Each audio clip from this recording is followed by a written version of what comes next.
Il-Kunsill Lokali ta' Birzebbuġa ippreżenta appell mid-deċiżjoni riċenti tal-MEPA li biha l-permess ambjentali tal-Port Ħieles kien emendat biex fit-terminal tal-Port Ħieles ikun possibbli li jsiru tiswijiet ta' vapuri u oil rigs fuq bażi permanenti. Ma' One News is-Sindku ta' Birzebbuġa spjega raġuni wara dan.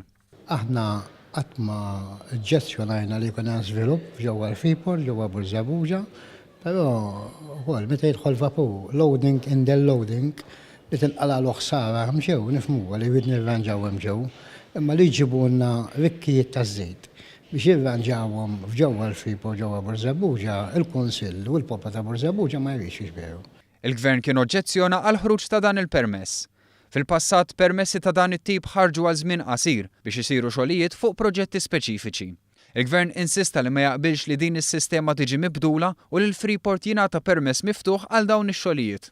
Is-Sindku Joseph Farrugia irringrazzja wkoll il-Gvern u lill-Prim Ministru tal-appoġġ li qed jagħti lir-residenti ta' din il-lokalità.